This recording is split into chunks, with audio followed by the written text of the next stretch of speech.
Jazeker. Let's go.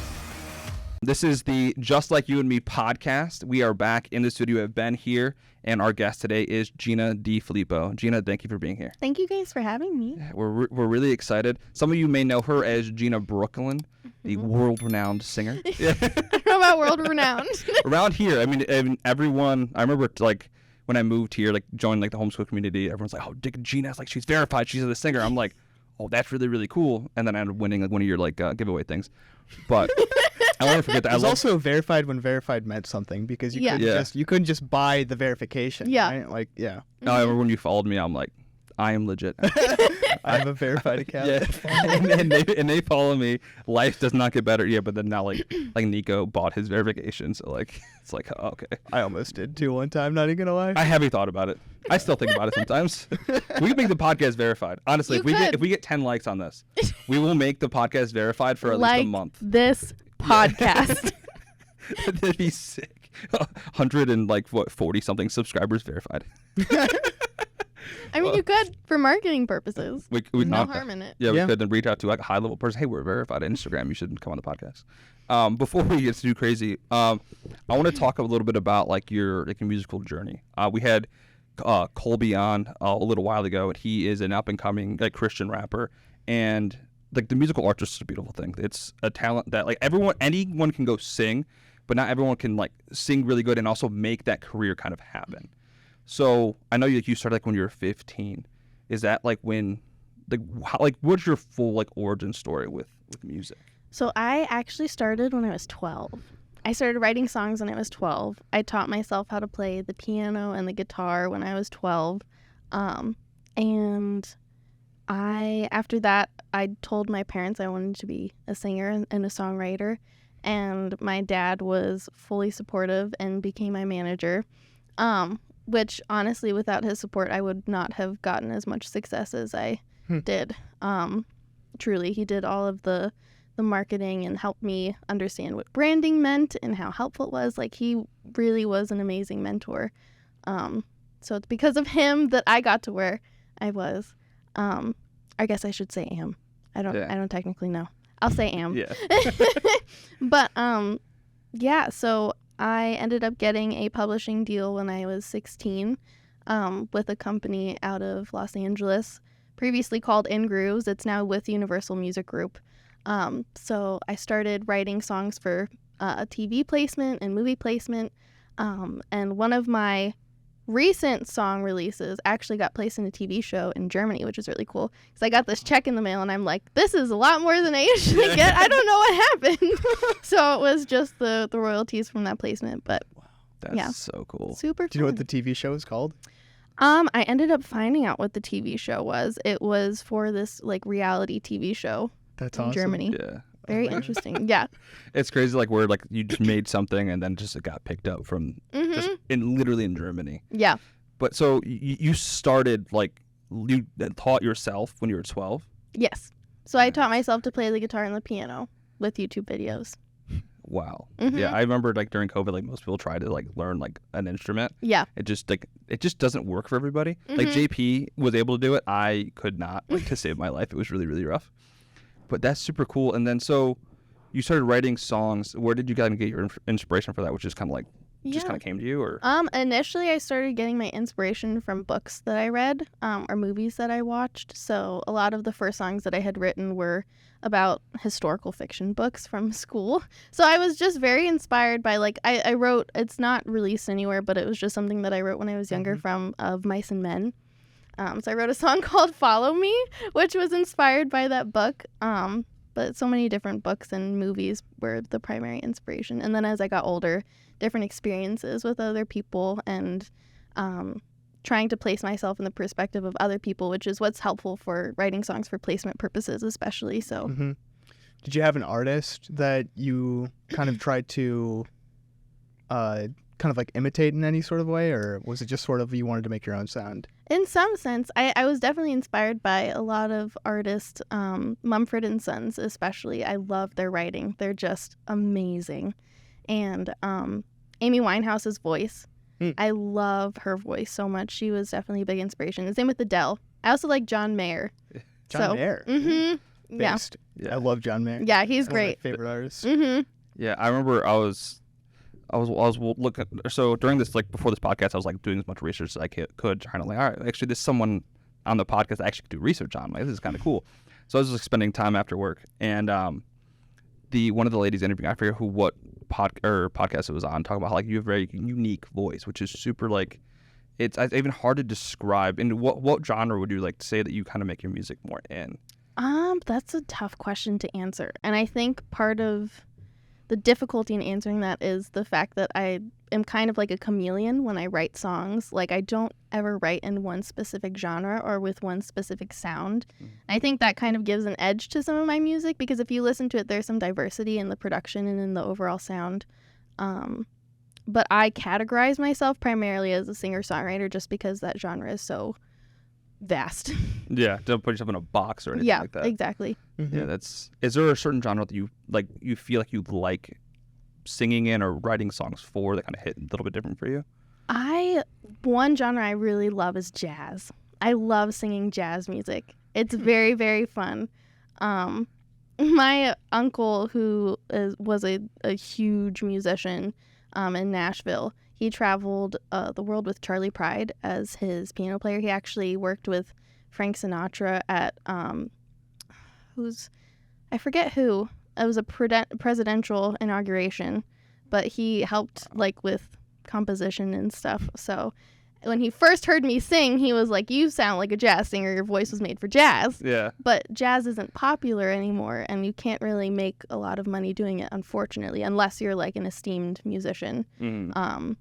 But I'm just a singer-songwriter, so I can't necessarily, Jazz is all about improv too, and I'm not a super talented musician. I'll say I can accompany myself to some extent, but I'm nowhere near as talented as a jazz musician.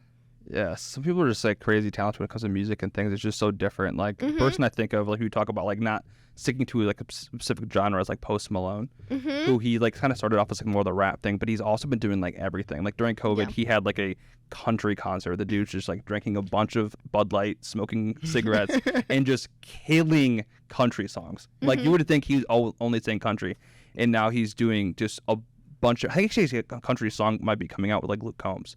Oh, Yeah. cool. Soon. Yeah. Which is, his voice is amazing. Yeah. Yeah, and it's awesome just not being in that like that little just bubble. Yeah. And I think you're going to see more musicians do that, because it's truly an art form, Mm-hmm. and it's kind of been commercialized a lot, because there is like an algorithm for music. You can just like make isn't there that thing? It's like the 4-chord kind of normal beat, and you can kind of plug and play anything, and it's going to sound good and make people feel good. Absolutely. All the time. But having that authenticity behind music is not something. I think that's something that's going to be growing bigger. I mean, look at Nick D. I don't. He's an independent artist, and he started from like TikTok, making TikToks of his music, of his like process, and now he has like millions of listeners on Spotify, like monthly listeners. Oh, that's awesome. Like, he's doing crazy, and he just does what he wants. He does some country stuff. He does rap. He does like pop, and it's just really cool seeing that kind of progression in music. It's more appreciative of the actual art form rather than just trying to pump out hits after hits after hits. Yeah. Which is really, really cool.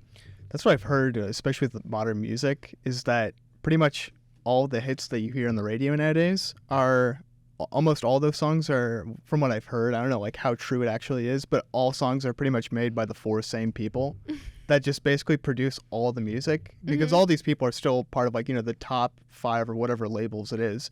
And all of these labels use the same producers to kind of like edge out their music, which is why a lot of pop music just tends to sound the exact same nowadays, because it's all made by the same people. But it's true, like you find there is like less and less people that actually do what you do, where it's more singer-songwriter, where you're actively writing your songs that you make. And I think that also gives you another edge just for that fact that you're making, because when you sing music that you actually create, you sound a lot more comfortable in it, and it doesn't sound as industrial, if that makes any sense, right? Yeah. Would you say that's something that you kind of do, like you try to do more to make your stuff sound more natural rather than like, I don't know what I'm trying to say, like it's Commercialized? Yeah, more not really commercialized or anything like that. Like, is that something that you see a lot of people doing? I definitely noticed a lot of people co-writing frequently with other writers, just pushing themselves to write their own music, because it is encouraged for that exact purpose that you stated. And I found it so beneficial to write with other people, especially. It's because me writing songs on my own is great, but sometimes it can start to sound the same. So if I'm in a rut of some kind and I'm just writing songs, they all kind of blend together. And so it's nice to be with someone else and to get a fresh new sound to go along with it. It's really fun too. Like creating like anything is super fun. I remember my buddy Cutter B, he's still producing music and everything, but I would go hang out at his place and he would make a beat from just whatever, and I'll just like watch him. He'd be like, "Does it sound good?" I'm like, "Yeah." I'm a really good yes man. Like, "Yeah, it sounds sick." And then then he made the beat and he started playing it, and he's like sitting there like waiting to get the words. He's writing down words. I'm saying, "Wow, this is cool." I'm just watching it. Like, this is super super cool. And then he like made this rap, and I was able to help with like place a couple like words. Like, I don't know how this sounds. I'm like, bam, say that. And he's like, all right, sick. And so like there's like maybe 3 or 4 words that are like from like my ideas in that song. It's actually still on Spotify. It's called Pockets. I think it's explicit, so don't listen to it. But it's like sometimes I'll listen to that song, I'm like, oh, dude, I said that. I was like making references to like Clash of Clans, Post Malone, like just and Instagram growing. Yeah, it's like grow the gram. Like, it was super. Like, it's like fun. Like, even like JP now is like helping, or him and his buddies are just making music together, just making beats, just because it's like it's kind of fun. It's like I kind of also always started this podcast. It's like, all right, well, now we have to learn the art of like filmmaking, videography, editing, all these, and like social media management. Like, it was something that we didn't know how to do, but it's like a fun challenge. You know, keeps you kind of going that way. Yeah. But also with music for you, I know it opens some really cool doors. You'll be able to record at some like different studios that some people like might know some artists there. What do you have any cool stories about that? I won the I won the Juki Awards in 2020, and it was just how do I put this? So they first started off as a company to support independent musicians, and over the course of a year they were having ideas about turning it into a record label, and then they finally did. And so I actually ended up getting a record deal with them, and I signed with them. And I cut a few records with them, which was really amazing. But a part of winning their competition was winning a free trip to, initially it was England, to record in England. But I was so sad because during COVID, they were like, we can't, it was during, the COVID year. Yeah. And so I ended up having to go to California, which I wasn't upset about because I love going to California. It's a beautiful state.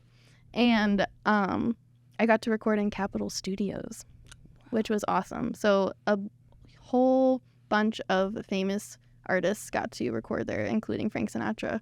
So it was very cool. Yeah, that's just fun. Absolutely insane. I remember you sent me that video last time I was watching. I'm like, that is a studio. Yeah, it was amazing. My first thought was like, all right, we don't have that here, so I'm just not expecting that coming down here in our little studio. But it was insane. Like, dude, there's so many switches and stuff that I couldn't even try. I couldn't find the on switch there. I guarantee you. Like, it's absolutely insane.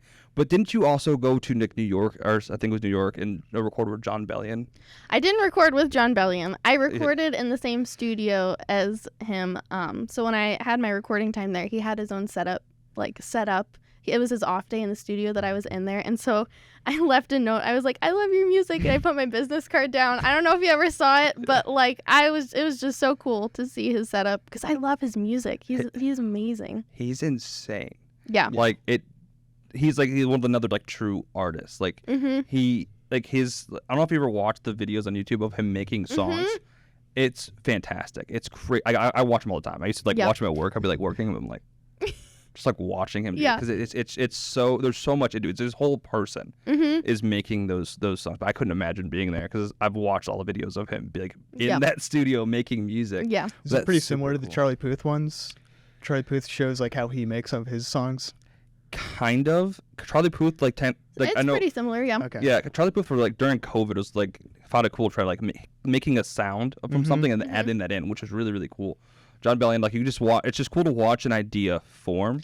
Yeah. And then it come to fruition. Then you can listen to that full song. You're oh my gosh, Guillotine. I remember when he put that in. Yeah. That's sick. And they're so the lyrics are so deep. Yeah. They're so Like, witty. He's yeah. a very witty writer. Yeah. And he's written so many hit songs for a lot of other artists too. That's how he got his foot in the door. Mhm. Oh. Because he wrote for Rihanna. I forget who else he's written for, but I know he's a very prominent songwriter. Yeah, Jonas Brothers and their album, I think it was called Album. Their last album, yeah, super creative. Go Jonas Brothers. I think he wrote for them, and you can just hear it because he has like special like sound. Just like Yeah. and it's like super cool. It's like because he stopped like making his own music.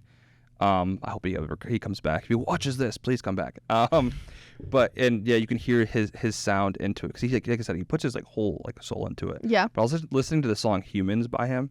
Yes. That song is so Yeah. insanely deep. His album, what is the album called? I don't remember the album. It's such a good one to work out to. Yeah. Like, I loved working out to that album.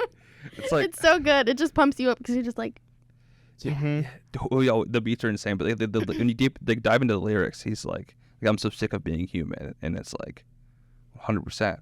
Because like we obviously talk a lot about faith and stuff on here, and that was like I've been like praying about that and thinking about that a lot. Like being human does suck so many times because we're weak. We have like we want to strive for perfection, for greatness, for heaven, but so often do we end up failing and falling short because we're human and understanding we're human. And like I think that song, he hits that so perfectly. And just the understanding of you aren't going to be perfect, but continuing to try to be better. And I'm like, this song is sick, especially if like, also with music, when you're in like an emotional state or going through something, you always find one song that just like hits, and you're like, dude, this song's made for me. And like that song right now is like, it's hitting. yeah. But it's fantastic. Was it a newer song? Oh, it's an older song. Oh, okay. Yeah, it's one of his. Might be one of his first albums. It's the album that I worked out to, and I Yeah. can't remember the title of it. Because I'm not a huge John Bellion guy, but I think he wrote All Time Low, right? That was Yeah. his song. Okay, because I remember listening to that one, and I always liked that song. Yeah. Yeah, I was the same way. I didn't like John Bellion until like I'm just actually listening to John Bellion, and then I'm like, whoa. And then he has acoustic versions of the song. It's just Oh, that's cool. Yeah. yeah, it's just art. You can always appreciate that. There's a true art to writing music because, like for example, I played piano, and I used to compose a lot of my own pieces and stuff like that. Awesome. And some of them were good, others were really not good. And the one thing that I always really struggled with, actually, the one thing that I really succeeded at was finding an initial harmony or melody that could be played and be really, really catchy and like really pretty almost. Yeah. And I think a lot of people have that exact same skill where they can pick up on the one sound, the sound that just pricks your ear a little bit and kind of catches it, and like you can kind of see where it goes. But then the actual practice of taking it where it goes, it's much different than seeing what the original vision was, because a lot of people forget.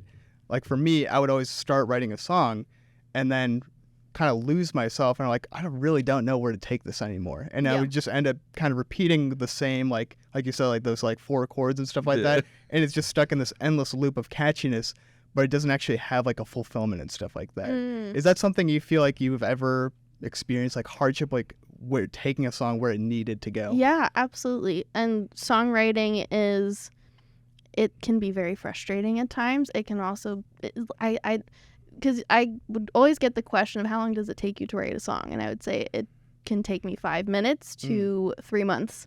It just depends on the song. And it depends on your emotional state. It depends on what you're thinking about.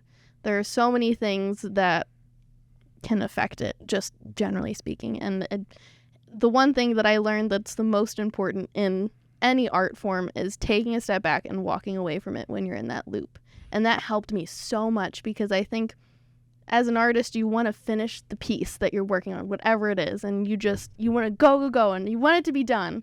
But then taking that step back, walking away, coming back to it the next day. And I would do that. There would be some times where I would take a step back. I would try to come back the next day. It's not coming together. I'll try again tomorrow. And then I would finally finish it, and I would be happy with the finished product. But it's just knowing when to stop and when to come back also. And you have to be patient with the process, because you'll be so much happier with the fruit than if you rush it or force it, because art can't be forced.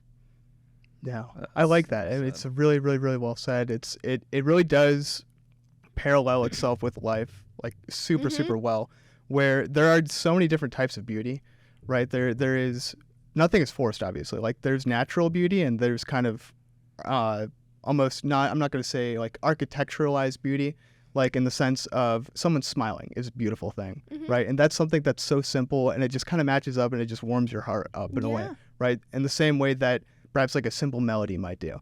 And then there's like architecturalized beauty, which is like the Notre Dame, right? Which is a church that took however freaking long it took, like 300 years to actually build the entire thing. And that is something that is so massively beautiful that you almost can't really comprehend it. But, you know, is it more beautiful than seeing someone that you love, right? Like, is it more beautiful than that, right? Not necessarily, but they do each have like their own place. In the same way that, like, you know, a beautifully composed song with like 30 million different parts, as opposed to just hearing someone sing like a really simple, beautiful melody and stuff like that. And like you said, composing can take 5 minutes, right? In the same way that that smile can take just a moment, or it can take 3 months or 3 years or 10 years or like however long it has to take. Like, each song deserves to have its time that it takes to actually compose it and stuff like that. I really like the way that you put that. That was beautiful. Yeah. Thank you. Yeah, it can even go into people too. Like, as you're in your journey of faith. Yeah. Like some people, it just, they get it. And God just, their ears are open, and God just speaks to them. Yeah. And there's other people that it takes their whole lives. Some people, it's just faith. They don't get that like moment, like that God moment, you know. But that's where that faith comes in. And I think having that, understanding that it's not like always your desire, and just letting it kind of happen, putting effort into it. And then you said, like, I love what you said, like knowing when to take a step back, take a breather, and look at it with fresh eyes.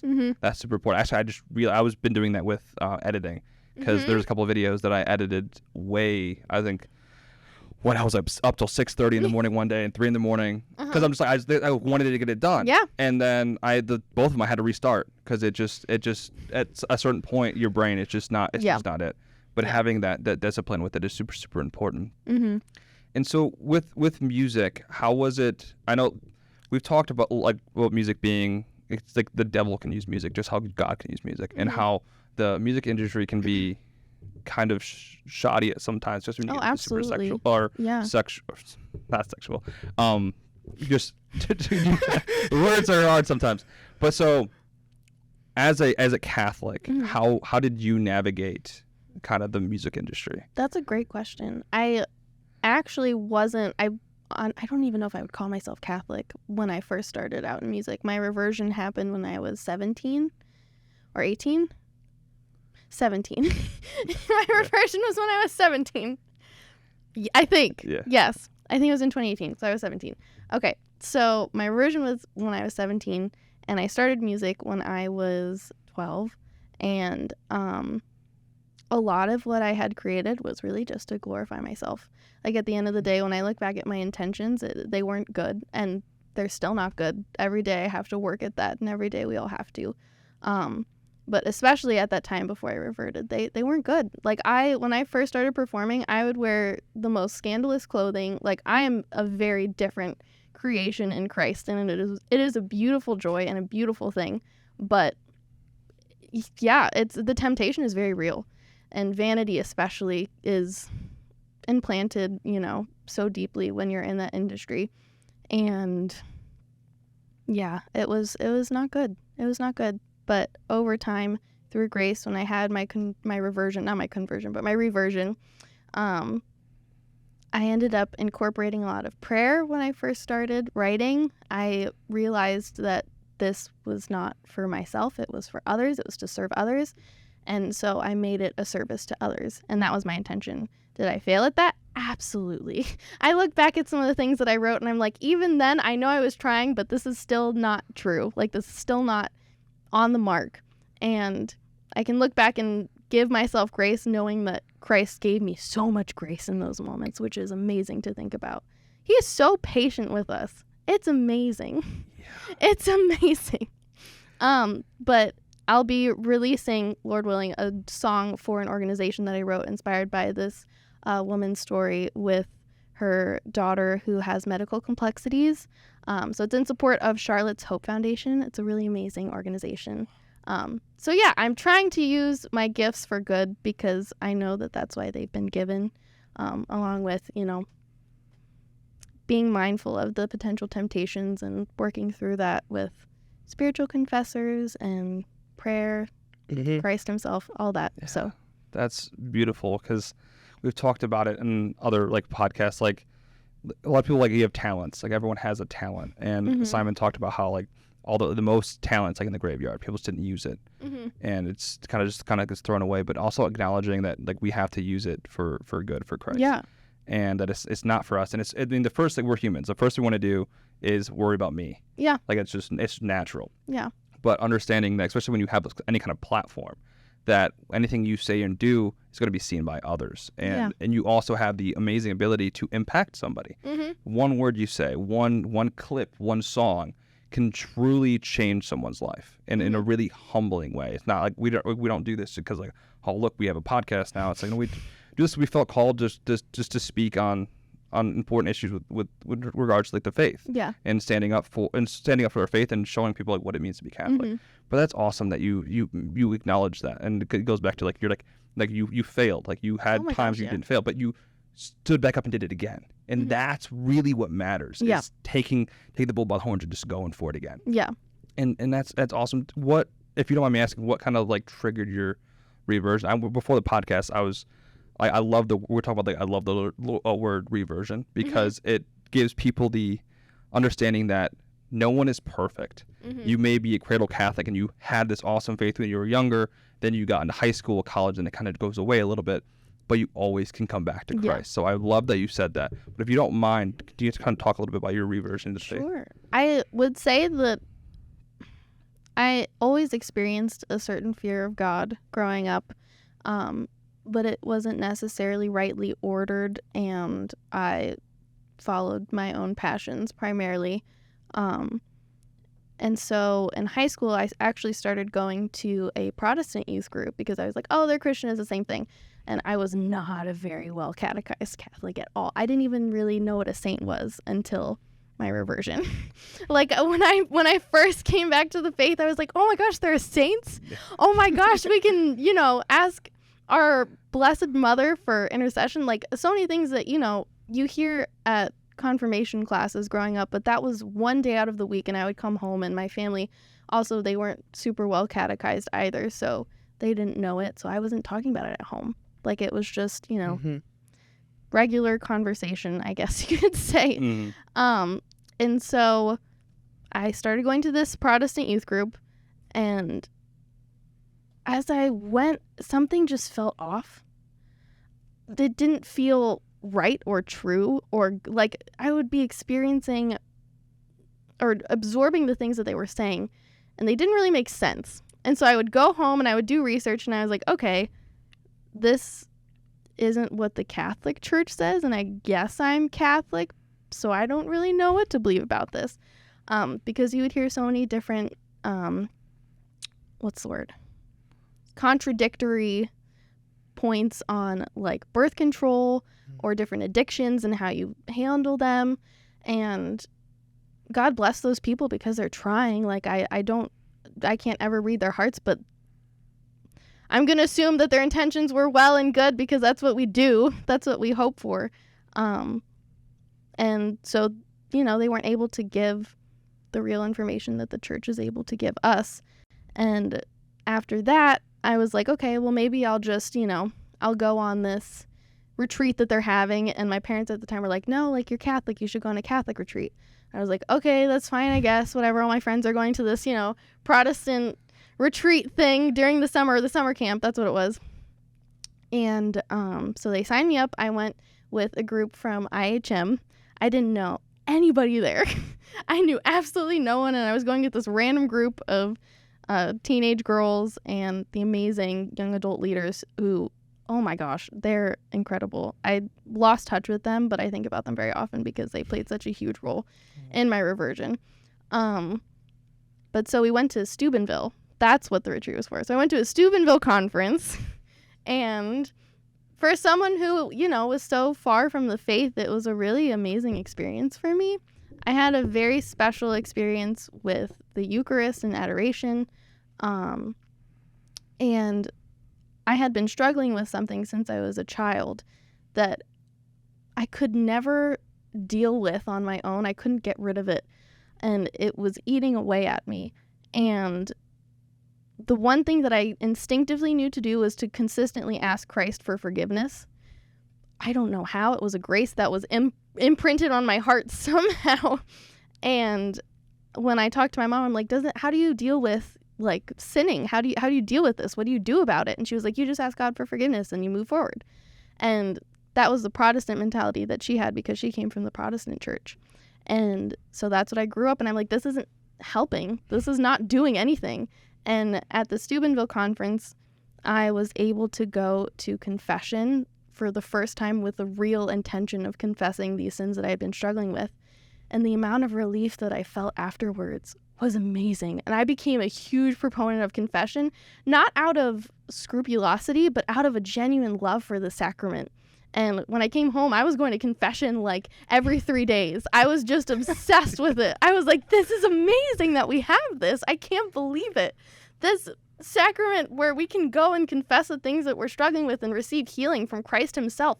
How cool. Why does nobody talk about this? Like, I'm going to church and I don't see anyone talk about confession. Like, this is one of the best sacraments ever. And so, yeah, that was kind of how my reversion started. And then slow progression with different things and different struggles that I had. And I think modesty was one of them too. That was very interesting because I ended up going to a chastity talk with a group of people from IHM. They were like, yeah, you can come. And at the time I went to that chastity talk in the church with tight skinny jeans, a tight crop top, and I came out and I was like, everything they said was amazing. I have to go home and get rid of everything in my closet. And so the day later, I got rid of everything that I had and I started buying more modest clothing because I realized the necessity of it and how much of an impact it makes on your own spiritual life and the people around you. So it's just little things happen over time. Yeah, no, an open heart to it. Yeah. You know what I mean? Like, that's the biggest thing. Is if you have a closed heart going to those things, like God can't come in. Yeah. But if you leave the smallest of cracks, he will just fill you with grace. Exactly. Like the grace to go just ask for forgiveness. JP said something crazy profound yesterday in our Exodus meeting. He's kind of changed his prayer, and it's not asking for the strength to stop sinning, but the desire to stop. Exactly. And I'm like, whoa, like my little or brother. both. Yeah, both obviously. But no, yeah, that's so like, true. I'm like, whoa, like, that's super cool because like it's have the desire not to like crucify God. When you're sinning, you're crucifying God, you're turning your back on God. There's so many cool things you just said in that thing. Like that's fantastic. Like Steubenville honestly does some cool things. Mm-hmm. Like I'm honest, I wish I moved here sooner so I could have gone on an actual Steubenville retreat with all you guys because I've heard some crazy stories. Did you go in 2017 then? Steubenville? I believe it was 2018. 2018? Okay, never mind. Okay, because I know a big group of my friends in high school, because I think you and I were the same class in high school, and I knew a bunch of people that went to, I think so, yeah, you graduated 2018, right? No, I was supposed to graduate in 19, but I graduated early. Oh, okay, never mind. All right, never mind. Yeah. Close enough. Close enough. I knew a lot of people that went to Steubenville. Actually, funnily enough, I know a lot of people from Virginia, which is where I'm originally from. Really? Yeah, that's where I was from. A lot of people from even there went to Steubenville. Oh, cool. It was a big retreat. Dude, like I'll keep talking about it. Ohio has some crazy cool Catholic stuff. Yeah. It's the most Catholic state, honestly. I've been all over the U.S. and just so many places in the world, and I can say with complete honesty that Ohio is one of the best places to live. Yeah. I don't disagree with you. I'm clipping that so heavy. It's so funny because in high school, you can ask any of my high school friends. I was like, I'm going to leave Ohio. I hate it here. We all said that. It sucks. It's so boring. And, you grow up and you mature a little bit and you're like, well, the cost of living, the faith. And then you realize like all the places that are cool. cheaper, all the places that are cheaper are not good. Yeah, exactly. Don't want to go to West Virginia. No. Although I'm from Virginia, so I'm already a professional West Virginia hater. So. You've been trained and tried. Although it's a beautiful state, I could never imagine living there. Yeah. Because we have Steubenville, we have Damascus, we have awesome dioceses. I mean, the bishop right now, Bishop Malesic, is fantastic, super cool. I mean, obviously my brother is in the seminary right now, and so like all like I'm talking like more seminary and stuff like that. They're just fantastic. Shout out Ryan Arto, gonna be a deacon here soon. Just like getting to know those people, like the faith is it's truly here. Yeah, and it's growing. And also, Greenhouse out of Cincinnati. I was on a retreat with them at a Damascus retreat, and they were their organization is really interesting. So they're trying to grow Catholic community in like kind of a like Catholic young adult like youth ministry type thing, but they also have like a ministry houses. So they have like houses for like men to live at who want to grow in their faith, but they kind of like want that community. And they're also having a woman's house in the spring, so have that community, and also eventually go branch out to other cities, because young adult ministry is so important right now. Yeah. We've talked about it so many times. We had Jack on, who has started Veni Vidi Vici, and it's super cool what they're doing out there, and being able to be like just jump into a group that you don't know anybody. I knew one person, and just you feel the love of Christ there. It's like it's just so cool, and it's tangible. It's just there. There's God is good, man. God is good. Yeah. I'm trying to pick out some of the other things that you said in that, because it's having like, and you talk about like the Protestants and how you kind of felt like something was like missing there. Yeah. And I agree with you that their hearts are in the right place. They're genuinely trying, but if like you don't know, you don't know. Exactly. And I feel really bad. My heart hurts them so many times because they're so close. Yeah.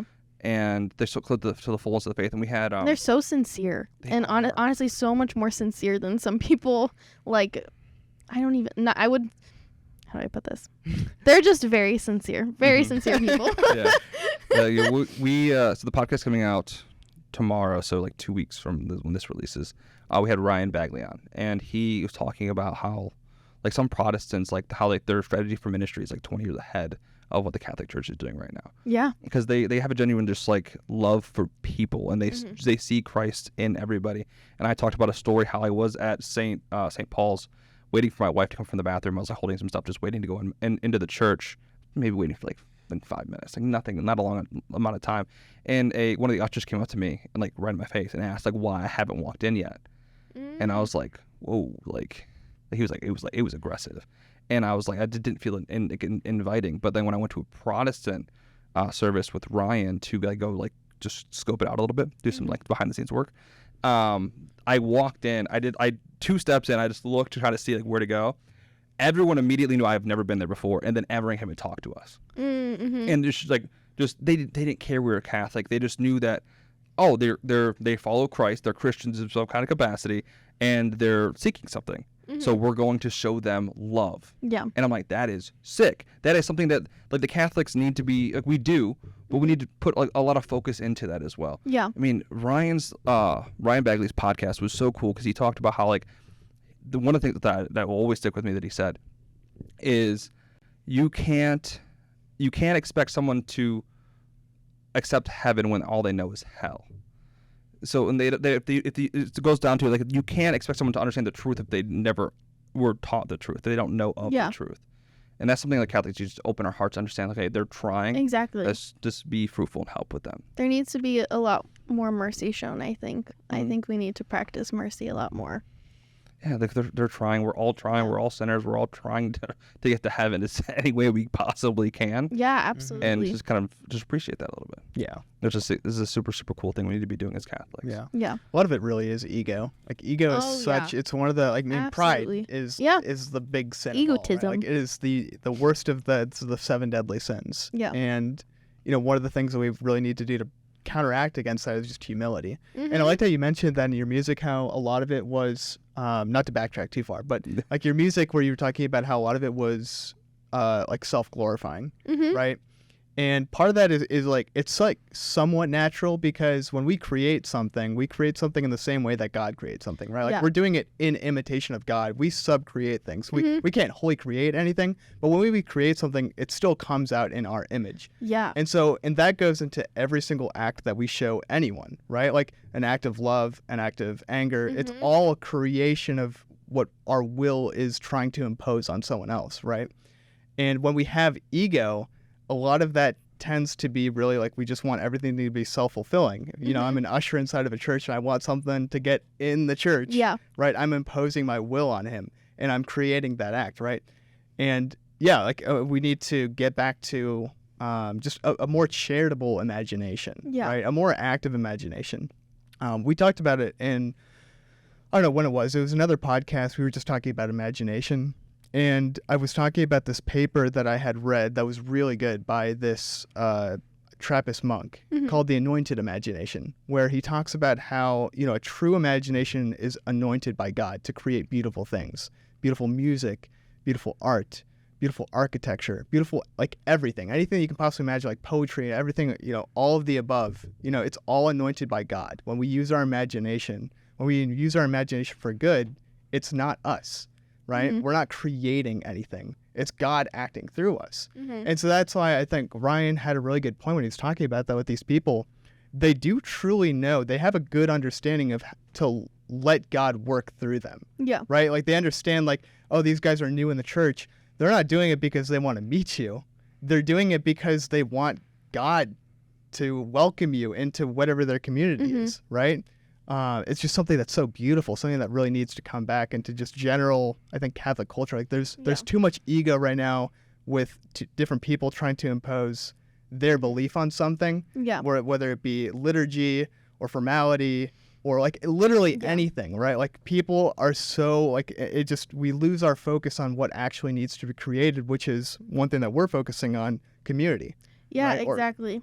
Yeah, or for you, beauty and music and stuff like that, or whatever it is that you might be working on at the time, whether it's photography. By the way, the photos that you took for our son's baptism were absolutely beautiful, so I appreciate I'm glad that. you guys like them, of Mhm. course. Yeah. But yeah, like I said, just creating beauty is something that is so important. It's something that's lost because things aren't like, we talked about it at another time. We talk about a lot of stuff. Good things. So we have a podcast. Really? I had no idea. Wait. I don't remember when it was that we talked about it, but we were just talking about creativity in general. And one of the ways that we know the devil is going to attack us is by taking away our creativity. And Pray for artists, please. Yes. We need them. Yes. Please. Yeah, because the devil will attack art, right? And he knows how to attack art because through the artist. Yes, because when you destroy creativity and you make people just create images, like for example, like images they destroy your creativity in a sense, right? For example, when you read a book, like Harry Potter, for example, you create your own image of Harry Potter, or like how all these different people sound, or what they think. Like you have your own image of them, right? And you've created that. Then you see a movie, and then that movie becomes the image, right? And then there's a sequel that's based off that movie, and then another sequel or another Amazon show or whatever and stuff like that. Like your creativity of what that original thing was, you no longer have your own idea of what it is anymore. Yeah. Right? It's been wholly destroyed. And we were talking about that because every single thing that's put out, music, movies, shows, they're all sequels that are based off of like other things that other people created. Yeah. No one creates anything anymore. No. Right?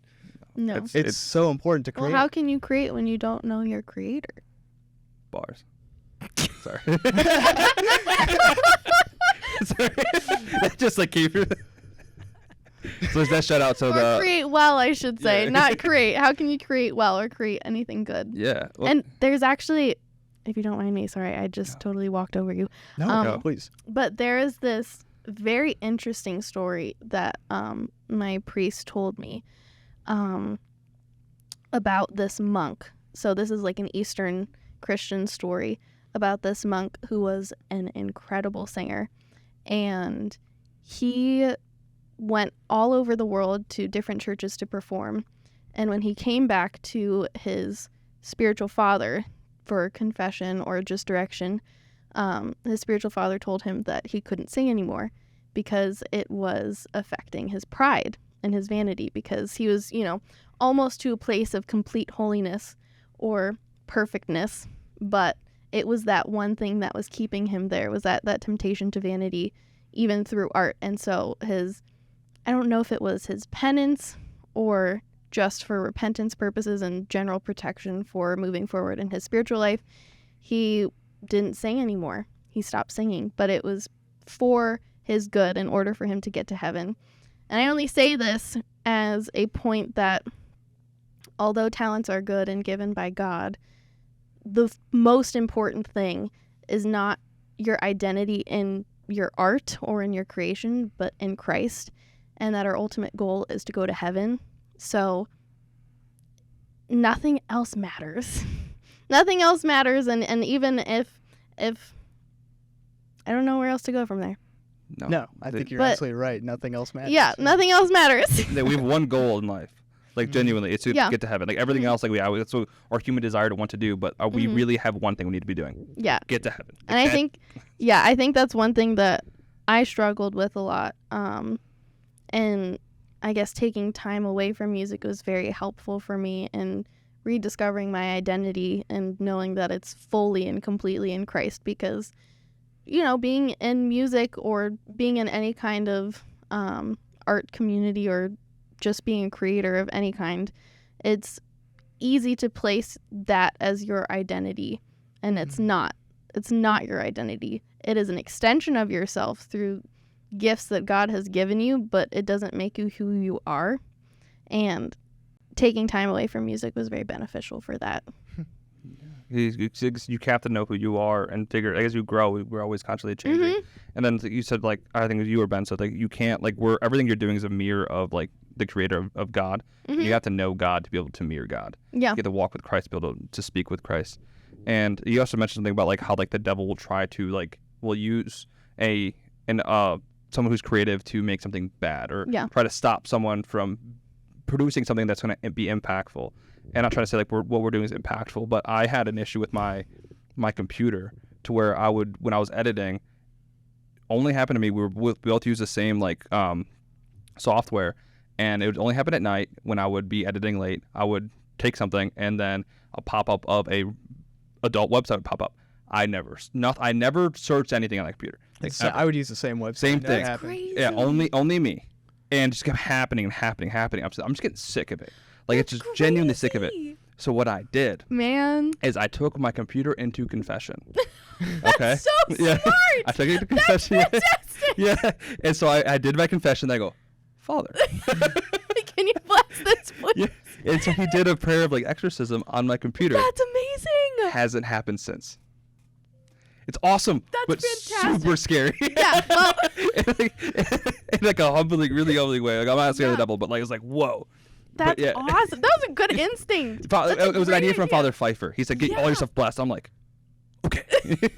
And then I sat on it for like 2 months, and I'm like, wait a minute, I need to get myself blessed. I just want to get everything blessed, like bless my car, bless my key, like everything. Yeah. Because I've had 2 instances where I blessed, or so there was that one, and then I also had an issue with my car way back when I was going through a lot of, like, spiritual battles, and I couldn't get my car to start. Freaking out. And I just had this, like, feeling that, like, I had blessed salts from Father Bill, Monsignor Bill. Yeah. And I'm like, I need to bless it, my car. So I just, like, blessed my car.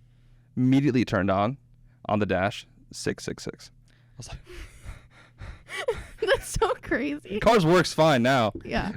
But it's like the devil, like, spiritual warfare is real. The devil is real, and he's always going to try to pull people away. Yeah. And that's what I really wanted to get at telling those 2 stories. Yeah. It's nothing to really fear, because God already won. Yeah. But the devil's always going to try to tear you down. And again, like, we are human, we're going to fail. Just getting back up, understanding, like, you need to be moving forward. God is love. He's not going to reject you if you have a contrite and sincere heart. Mm-hmm. Ever. No. Like the God of the universe loves you. And people don't fully understand that all the time. Like, even like Ryan talked about that in his podcast. He didn't realize that God loves him. Yeah. And that's what some some Catholics don't really understand. Like, God truly is there. You have a relationship with him. Like, he loves you. Like, and he said, when God looks at you, he sees Jesus. He sees his son. We are made in the image of God. And it's a beautiful thing. It's something we need to remember. Like, when you feel bad, like, sinning doesn't feel good. And we all try our best not to sin, but it happens to anybody. Every day. Every day. It's constant. Unfortunately. Yeah. Again, like, we're human. We're going to fail, and it's good. As long as you learn from your failures. Like, if you're just constantly sinning, like, oh, I'm human, my bad. It's like, it's not sincere. Like, comes back to the sincerity about it. But I think, like, people don't understand. Like, you talk about confession. I think confession is super, super awesome. It's the best. Okay. Yeah. I used to say that it was the best sacrament. I can't say that because the Eucharist is, but, like, there's a part of me that's like, but confession, I would say that it's maybe just as on par as the sacrament of the Eucharist. Yeah, it's like right here. Yeah, I'd say it's like equal playing field, only because it was, the most poignant part of the thief on the cross. And I mean, that was in some sense the not the first confession at all by any means, but a confession that was written in the Gospels that was so important and serves as a reminder of the need for it. Yeah. Confession's amazing. Go to confession. Do it right now. Yeah, honestly. If you can. Yeah. Go. Yeah. Go So to you can always confession go. because God loves you. Not because you're bad, but because he wants to make you perfect. Yes. 100%. It's the only thing we we never be perfect. That's the only thing we can get the smallest inkling of being clean again. Yeah. Is through confession. Yeah. Oh, it's just the best sacrament. Or not the best sacrament. Yeah. It's one of the best sacraments. It's one of the best sacraments. I love it so much. Yeah, so people are just so scared of it. I know. It's like Yeah. the human part of it Yeah. is scary. It is. I'm talking I know this priest. You're unveiling your heart to, sometimes a random man. And as a woman, that can be a little terrifying. You're just okay, I don't know you, but I know that you're in persona Christi right now, so I'm just going to trust this. But having a frequent confessor also, I think, is something that helps and also is kind of more difficult in some sense, just knowing that the accountability is really there. And in the Byzantine church, when we do confession, there's no screen ever. So you're sitting there and the priest is sitting here and you're in front of an icon of Christ. It's really beautiful. It's really beautiful. But the more you do it without the screen, the less fear you have of it, and you're just wow, this is just great. I need to come every single time, every day, if I can. I love that they not have every day, but you know what I mean. Yeah, I love that icon in there to kind of remember us. I remember what you're doing. You're not confessing to a priest; it's to Jesus. Yeah, and that's why Christi. you're facing it. Yeah, and the priest is on the side. You can still obviously see him and talk to him, but you are specifically facing the icon of Christ. Yeah, that's what I also love about the Catholic Church is that we have the symbolism. We have pictures and statues, so we kind of remember. Yeah. Because especially for me, I've talked about on the podcast. I have no imagination. I can't picture anything in my brain. It's really bad. So that's so interesting. It sucks. I didn't realize it was bad. He talked about reading Harry Potter and seeing the characters, hearing them. I can't. I physically can't. I think there's actually a term for it. I think it's called aphantasia or something like that. Yeah, it's legit. So you can't see words. You can't see. So it's just black. Yeah. He forgets what we look like when he closes his eyes. Yeah. That's why I see Ben twice a week. That's why I have my wife on my phone. I'll never forget So you. Oh, I'm married. Okay, cool. No. Yeah, but so that's what's awesome. I went to when I went to the Protestant service, there was no cross, no pictures of Jesus, nothing. Yeah. Nothing. I've been there. I'm where's Jesus? Where are you at? It hurt. I felt it in my soul. I need Jesus. Thank goodness I was going to mass right after that. Yeah. So I got that cool emotional high. Oh, this is awesome. Praise and worship is cool in its own little sense. But then I got to go receive the Eucharist, and I'm yeah. Perfect. This is what's missing. Yeah, no, truly. Yeah. We talked about another podcast too. They don't have the Eucharist. They don't have the fullness of the faith. They have the cool bits and pieces. Yeah. But my heart was so open and just ready to receive Christ, and I didn't get it. And I'm I'm missing something. Please, and it made Mass so much better. And Mass is already perfect, but I appreciated it so much more after having that experience. Just being my heart is open. Jesus, come inside. It was fantastic. That's awesome. Yeah, emotional highs are cool. Jesus. Consolations. Yeah. Yeah, emotion is so important too. Not the most important, but it is very important. Yeah, that's what I think. The Protestant Church is really good at. I think what he talked about, Ryan talked about the spirit aspect of it. But you need spirit and truth. Catholic Church has the truth, and then the Protestant Church we have the spirit, but they have more. They kind of do it a little bit differently. That's why I like places like Damascus and have you ever heard of Damascus? I have not. So it's there's a lot to it, but essentially they have the biggest thing. They're Catholic youth summer camps. And it's literally if you picture the best summer camp you can, that's what they have there. Rock It's walls. like an adventure camp, yeah. Yeah. Oh, But cool. Catholic. But So it's way better. So yeah. It's way better, guys. Rock law, rock walls. Yeah. But blessed. It's honestly sick. It's I Yeah. really wish I was a kid and could go to that. But they have that normal fun aspect, a normal life. But then they give you Jesus. So your heart, like I said, your heart gets opened. You're having fun, and then Jesus is able to fill that. And I think that's the kind of perfect thing that we need to how to bridge the gap between the Catholics and Protestants is to understand they're used to a certain kind of worship, and also be able to provide that, because that worship isn't not like anti-Catholic. Mm-hmm. It's just not the fullness of the faith. And I think we were talking yesterday about how if we did that on a Wednesday night, had like a weekly worship thing where people can get, because that emotional high is good. It feels good. It's awesome to worship with your emotions and get in touch with that, but then also coming back to like the authority of the church, going to a normal mass, those kind of things like that, and having that balance. And that's what Greenhouse actually does really, really cool is, so everyone goes to mass on their Sunday obligations, but then at night they all meet together and they have, I forget what exactly they call it. It's like a Sunday reset, and they have praise and worship, a little bit of community to go out into the week. So they get like filled up on everything, and then they're able to go out and like have a normal week and then go back into, weeks are, when you're not going into the world as a Catholic, it's not always easy. So it's really cool to have that fulfillment. Yeah. And that's, I think, it's something that we can, it's an easy gap builder. Yeah. And we're already seeing Protestants like agree with Catholic doctrine and not even realize it. Like, it's like actually really intense. Mm-hmm. And it's super cool to watch because they don't like realize what they're saying is like so profoundly Catholic. Yeah. Yeah. In many cases, yeah. Yeah. Mm-hmm. Yeah. Like other big Absolutely. ones like believing in the Eucharist. Mm-hmm. Like that's Yeah. a lot of them are Mm-hmm. believing the true presence. Yeah, I think one of the big issues that, I'm not speaking specifically, but more in a broadly sense, obviously, I think something that a lot of Catholics struggle with is, and I'm very much included in this group, that I think sometimes we think about our faith in too much of an intellectual sense. Oh, absolutely. And it Yeah. obviously does have an intellectual sense. Like, there's a very, very large intellectual aspect of Yeah. our faith, right? It's Like, important. you should have a reason for why you believe in something. Exactly. And I think a lot of people, they highlight that intellectual aspect of their faith too much that they miss out on the emotional love of what faith should actually feel like, right? Because a lot of people will say that they've never felt the love of God. And they mean that in the sense that they've never specifically felt love from what they thought was being sent from God, right? Mm-hmm. And so they don't like God's not appearing to me and saying, I love you, right? Like, Yeah.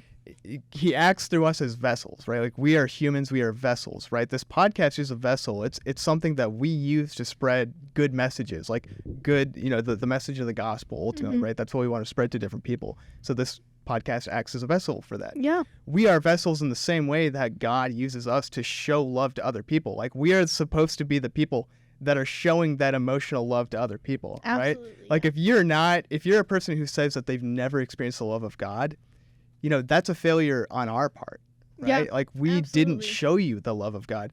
We were talking about one of our favorite songs, the hymn, They'll Know That We Are Christians by Our Love. Yeah. I love that Yeah. song Mhm. because it's so true. They'll know that we're Christians by our love. And they should know we are Christians Yeah. by our love, right? Absolutely. Because we are the ones who are showing it to them, right? Yeah. We're the one who are making them feel that emotional comfort, right? And so, yeah, there's a balance between that, because if you get too caught up in the emotion, then your faith becomes too physical. Oh, right? absolutely. Yeah. I think it can definitely become a hindrance of some sort, and even discourage, challenge, or difficulty in your spiritual life, because when you're constantly happy or joyful from these highs, you'll be very distraught in the extreme lows. And I definitely think there's a healthy balance for sure, because God can absolutely give you amazing consolations. But even through the desolate periods, he's still there with you. And I think that's something that's very important to remember. And also, having a daily prayer rule is something that can change everything. It can change the way we approach people. It can change how people can receive love from us. We have to focus on ourselves and our own spiritual life. That is the key. And when we do that, everything around us will be changed.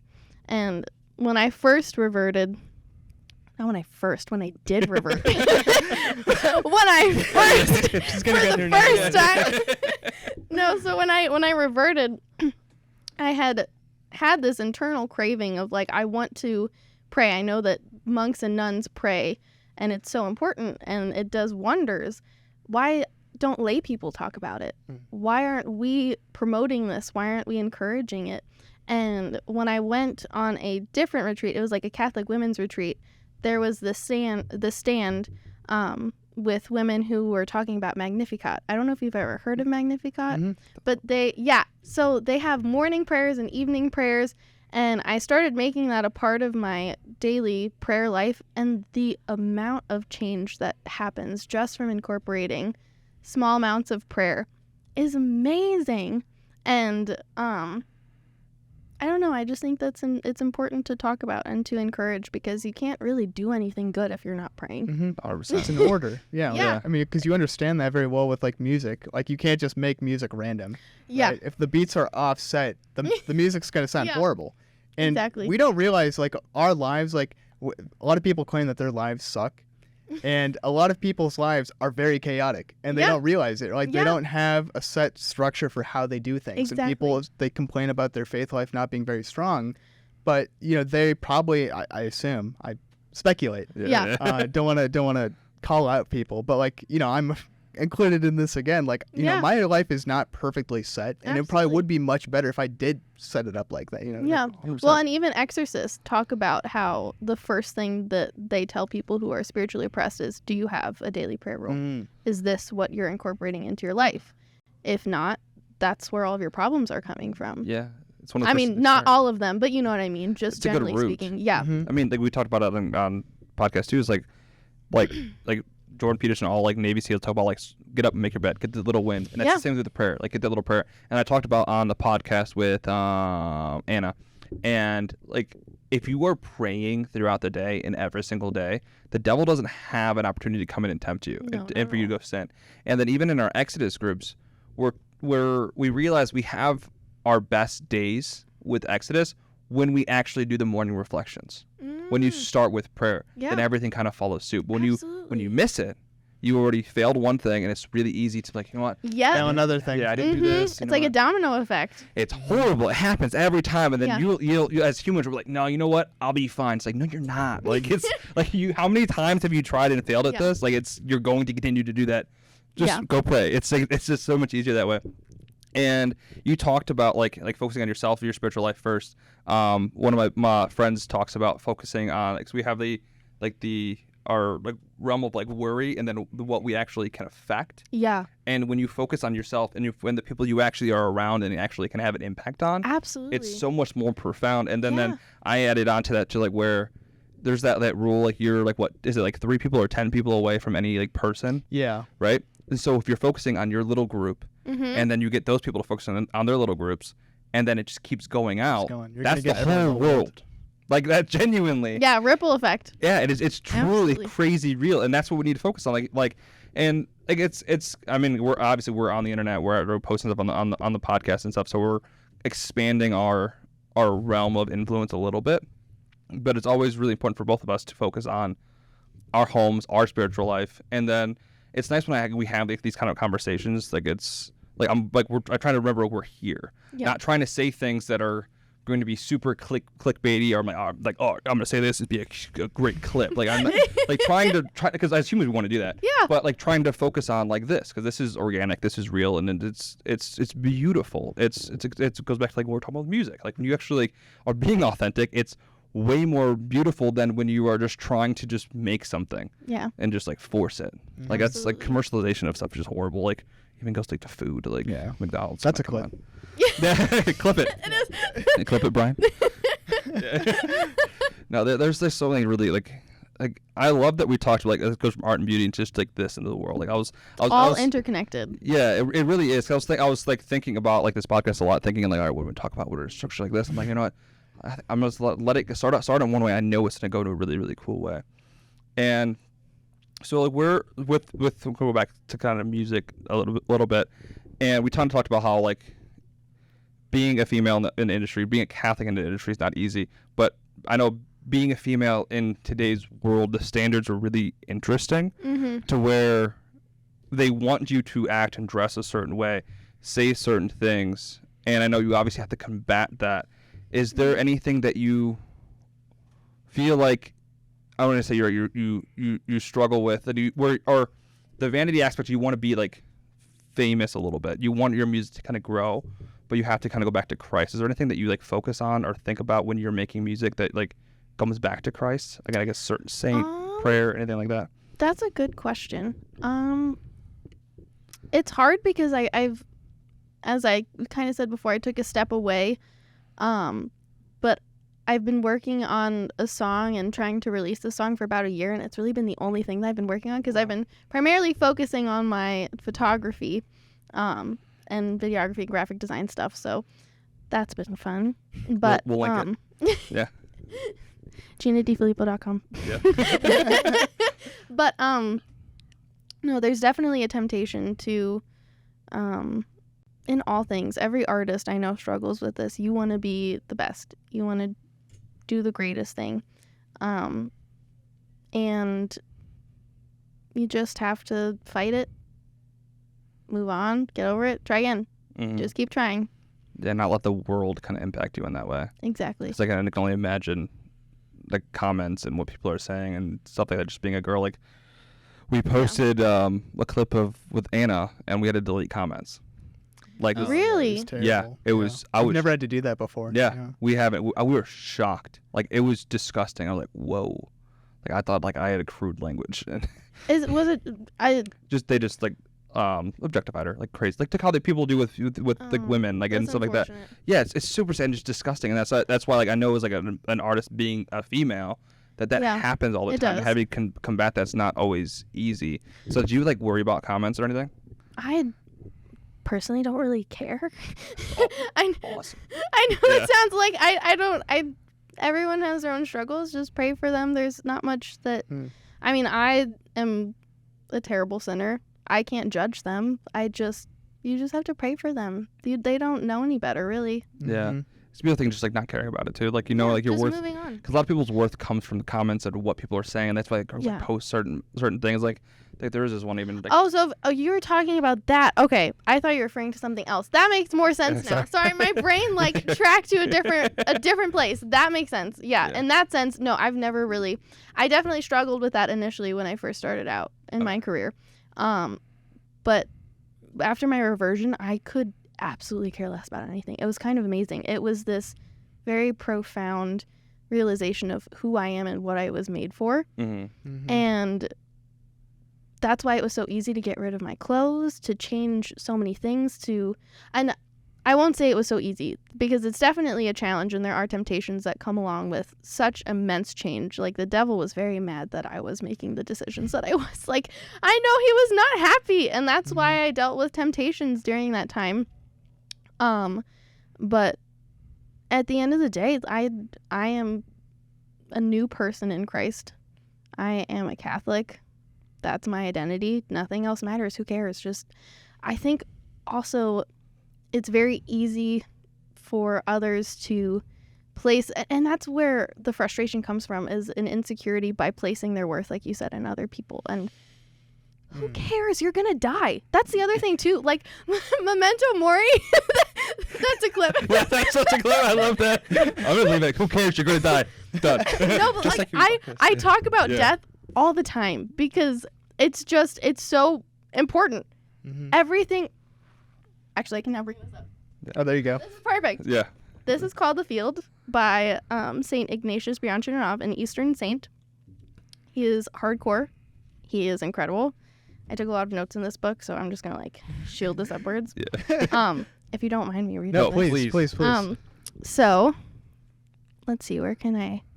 this is actually perfect for this. Striving for worldly success, how strange, how monstrous it is. The search is frenzied. Hardly has worldly success been found when it immediately loses its value, and the search is renewed with new vigor. It is never happy with the present. It lives only in the future, wanting only those things it does not yet have. The desired objects attract the seeker's heart with a dream and hope of fulfillment. When the seeker is constantly fooled, he rushes after more objects for the duration of his life, until unexpected death steals him away. How can one explain the seeking, which treats everyone like a soulless traitor yet still rules over all, still attracts so many? Into our souls has been planted the striving for eternal bliss, but we fell in our hearts, blinded by our fall, seek in time and on earth that which exists only in eternity and in heaven. The same fate that visited my fathers and brothers will visit me. They died, so will I. I will leave my cell. I will leave behind my books, my clothes, and my writing desk, where I spent many hours. I will leave everything that I needed or thought that I needed during this earthly life. They will carry my body out of the cell where I live, in anticipation of the ground, which served as the beginning of man's body. The same fate will visit you, brothers, who read these words. You will die as well, leaving on earth all that is of the earth. Only with your souls will you enter eternity. Wow. This is exactly like perfect what we were just talking about. It's like crazy how God works sometimes. Yeah. It's like it's almost like he knows everything. Yeah, it's crazy. It's very true with the segment that I said about the seeker. One thing that we've said a lot, okay, we say so much. One thing that I like, kind of a point that we've always tried to hit on with people, is that everything in this world is designed to isolate you, right? Oh, absolutely. Especially nowadays, like social media algorithms are designed to literally isolate you and create your own thing, so that you have the like, it's almost like a mirage aspect where like you think you're seeing what you want to see, but really it's what the algorithm has designed you and programmed you to see type stuff. Yeah. And so it's the same thing with people. Like, everyone is so isolated, everyone is separate. They don't live for one another anymore, right? Like, everything that you do is designed, it's tailor-made for you, right? We talk so much nowadays about self-care, which is really just like, it's actually self-destroying. If you want to care for yourself, go to confession. Yes. If you want to care for yourself, care for other people. Yeah. Right? Like, that's really truly one of the most fulfilling ways to heal yourself in any capacity is to never live for yourself. Yeah. Literally die to yourself. Die to yourself and live for other people like Jesus did, right? And that will actually give you true fulfillment. I forgot what I was going with this train of thought with the seekers. Well, I'm sure you've experienced that, like in marriage especially. Like, that must be an amazing cross to experience. Yes. Not easy. Oh my gosh, yes. I mean... And I mean that in the best ways possible, of course. course. No, very 100%. I agree. I'm thinking of so many examples. I'm really like, I forget the little things, like a lot of the time, like leaving like lights on, doors open, stuff like that. And she'll just look at me and be like, I'm like, think in my head, like, what did I forget? And it's like, oh, it's something super simple. Put the toilet seat down. It's like, dang. But yeah, remembering those little things and being intentional. Yeah. That's something I've been saying a lot, is being intentional with all your stuff, not just kind of going through everything. But I think like that the little excerpt you read is super important to everyone right now. Is most people on social media are pushing forward because they don't have any worth. Their worth comes with views, money, how many people they're able to sleep with, all those kind of things. And unfortunately, it's really hurting women a lot. It's really, really bad. And I love women. Very pro women at this table. Yeah, all pro women. And it's really sad because they try to go to the next level. It's like, okay, like I will only be happy when I make $100,000 a month, and then it's like, oh, I get that, and it's like, oh, I'm not happy. More. I was gonna say $10,000. Yeah, I was gonna say 100,000 came up. I don't know, just really, really big. But then they realize like there's no joy in that. They're like there's always say like money doesn't buy happiness. Like money can buy comfort. Right. But you can buy comfort. Like and comfort will destroy you ultimately. 100%. That's just like, yeah, exactly. Will destroy you because then you become lukewarm, and then it's like, oh, it's nothing. Yeah. And that's why nuns are so happy. Oh, and monks are so happy. I love nuns. They have nothing but Christ. Can you imagine a life like that? I mean, we all should have a life like that. Yeah. We should strive for a life like that. I guess I just mean they live it out in a more tangible sense. Yeah, because it's something they've practiced, they've failed at, and they've gotten better, but they have that grace. And that's why I talk about going and visiting seminarians, and you see like the joy that they have. Like, all right, I love this. I want to hang out with you guys all the time. Like, it's fantastic. That's where like, and when you have a good Catholic community too, and I'm not saying like any Catholic community is bad, but when the people are truly striving and running towards Christ, you feel it. Yeah. And it's so much more comforting, and you could just go into the group, don't need to know anybody, and you're just like with family. Yeah. And that's just a beautiful thing, and that's because they're putting their value in Christ and what he wants for us, not what you want for yourself. And I think that's a challenge for a lot of people. Like go out and just like help one extra person, do an extra good deed, be intentional with your stuff. So like I always try to like open a door for somebody, hold the door, just like those little things that like, does it really mean anything? Probably not, but the thought could have an impact. And I would try to say like all right, God bless you, like have a great day. Like those little things are Just to kind of like, people are so like you said, they're so isolated now. And I did something. I wasn't like bad. I thought I was being nice. I saw someone, she was having like a bad day. Like she was working at like Acme. You can just tell by the look of her face. She was just like not having a good time. Yeah. And I'd ask, go to her, I'm like, you have a great day. And I thought I was being nice. And my wife's like, why'd you just point at her like that? I'm like, I was being nice. She goes, don't point. I'm like, I was like reflecting. I'm like, yeah, I was probably really aggressive. I was like, you're going to have a good day and you're going to like it. You have a good day. It's like, please. Yeah, so it's just like little things, like trying being like intentional, being as nice as you can. Like, yeah, it's like super, super helpful. Because there's your only value is in Christ. You're like, you are going to die. It should be. Yeah, and it's not easy. No. The spiritual life is the most challenging thing you will ever. Christ did not say that being a Christian would be easy. No. And one thing that the saints say is that if your spiritual life gets to a point where it is easy, something is wrong. You're not being challenged. That's Yeah, it sucks to say that. It does. It does. Yeah. Like, it should be hard. It has to be hard. Because otherwise, what are you doing? You're just like, oh, it's fine. Let me put my cross down and take a breather. Oh, look, ice cream. Yeah. You know what I mean? It's just like it requires...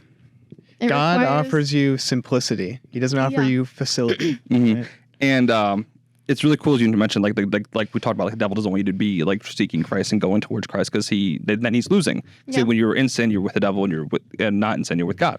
And so like when you have experiences, like you go to a retreat, like you go to Steubenville, a lot of people experience like the devil or like temptations not to go, reasons not to go. You feel sick, car breaks down, to stupid random little things. That's the devil trying to pull at you. And then also when you go to those things, like a seed is planted in you, like God is with you, but the devil's wants to pull it up and blow in the wind. And that's why a lot of churches are, then the Exodus group, we end our meeting with the St. Michael prayer.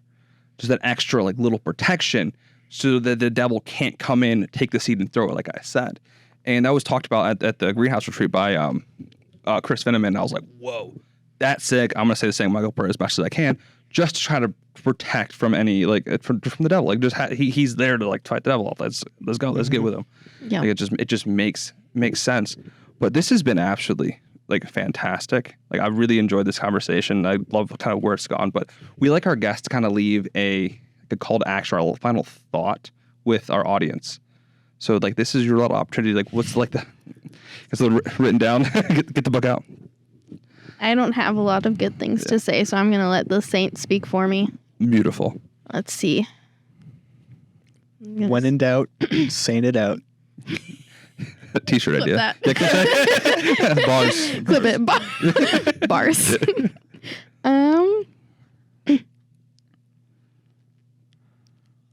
Oh, this kind of goes perfectly in hand with talking about our cross and carrying it. But the battle still awaits you. You must still be courageous. Look at the objects of your affection. Are they still pleasing to you?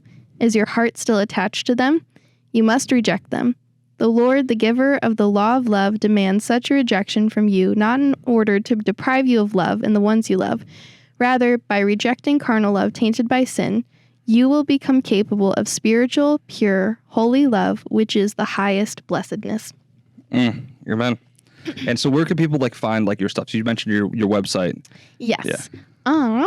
I have a photography account on Instagram that I'm most active on, also Facebook, but I don't really use Facebook. It's just kind of connected to my Instagram. So you can follow my Instagram at by Gina DeFilippo, and then my website, GinaDeFilippo.com.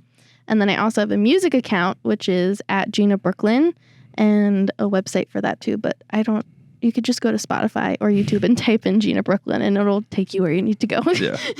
Verified on there as well, just saying. It's just super cool. But Gina, this has been an awesome podcast. Thank you for coming on. And this has been the Just Like You and Me podcast. Thank you, everybody. And we'll see you next time. Thank you. Boop.